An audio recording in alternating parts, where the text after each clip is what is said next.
ඇමරිකානු ජනාධිපති Donald Trump මහතාගේ තීරුබදු පිළිබඳව මේ දවස්වල ලෝකයේම දැඩි කතාබහට ලක් වෙලා තියෙනවා. මොකද්ද මේ තීරුබදු කතාව? ජනාධිපති ට්‍රම්ප්ගේ ඡන්ද පොරොන්දුවක් තමයි මේ තීරුබදු පැනවීම. කොහොම හරි ට්‍රම්ප් ජනාධිපතිවරයා මේ ඡන්ද පොරොන්දුවට අනුව රටවල් කිහිපයකම ආර්ථිකයට දැඩි බලපෑමක් එල්ල කරමින් ආනයන මත විවිධ ප්‍රමාණයෙන් බදු පනවනවා. මේ අතර අපේ රටටද 144ක තීරුබද්දක් පැනවීමත් සමග අපේ ආර්ථිකයටද දැඩි බලපෑමක් එල්ල වෙලා තියෙනවා. ඒ අනුව 7 වෙනි ස්ථානයට වැඩිම බදු ප්‍රමාණයක් පැන වූ රට බවට ශ්‍රී ලංකාව පත් වෙනවා. ඇත්තටම මේක අපේ ආර්ථිකයට කොහොමද බලපාන්නේ?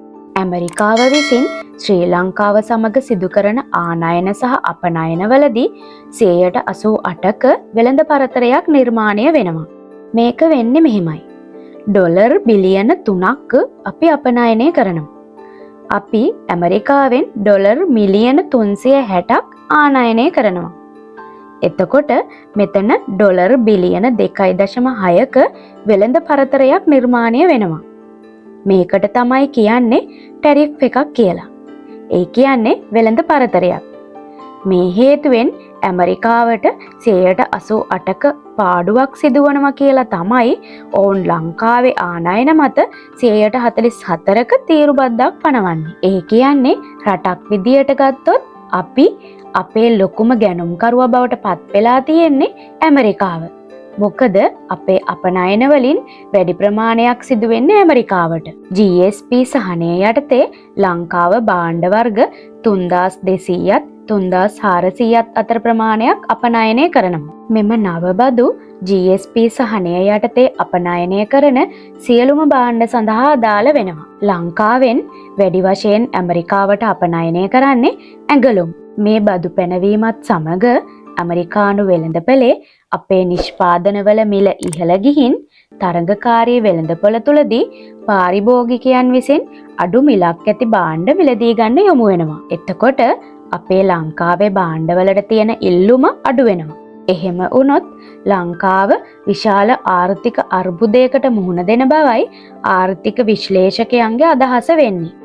අපි දැන් හැරෙමු චීනය පැත්තට. චීනය නම් ඇමරිකාවෙන් ප්‍රසිද්ධියේම ගේම ඉල්ලනවා කිව්වොත් මම හිතන්නේ මම නිවැරදි. මුලින්ම ඇමරිකාව විසින් චීනයට 134ක බද්දක් පනවනවා. ඒ අනුව චීනය විසින් ඇමරිකාව වෙත ප්‍රතිප්‍රහාරයක් ලෙස 134ක තීරුබදු පැනවීමක් සිදු කරනවා. ඊට ප්‍රතිඋත්තර ලෙස ඇමරිකාව විසින් 104ක් දක්වා ඔවුන්ගේ තීරුබදු ඉහළ දමනවා. ඒ අනුව ඊට ප්‍රතිචාර ලෙස චීනය 184ක තීරුබද්දක් ඇමරිකාවේ ආනයන මත සිදු කරනවා. මෙය චීනය සහ ඇමරිකාව අතර වෙළඳ යුද්ධයක් දක්වා වර්ධනය වීමේ අවදානමක් පවතින බවයි ආර්ථික විශ්ලේෂකයන්ගේ අදහස වෙන්නේ. නමුත් මේ වන විට 245ක් දක්වා චීනයේ බද්ද වැඩි කර ශ්‍රී ලංකාව හැර සෙසු රටවල බද්ද සංශෝධනය කර තිබෙනවා. ඉතින් මේ තීරුබදු ගැටුම පිළිබඳව ඔයාලගේ අදහසුත් අනිවාර්යයෙන්ම පහලින් කමෙන්ට් කරන්න. මේ පිළිබඳව වැඩි තොරතුරු අපි අලුත් වීඩියෝ එකකින් කතා කරමු. මේ වගේ අලුත් තොරතුරු දැනගන්න මගේ channel එක subscribe කරලා තියාගන්න.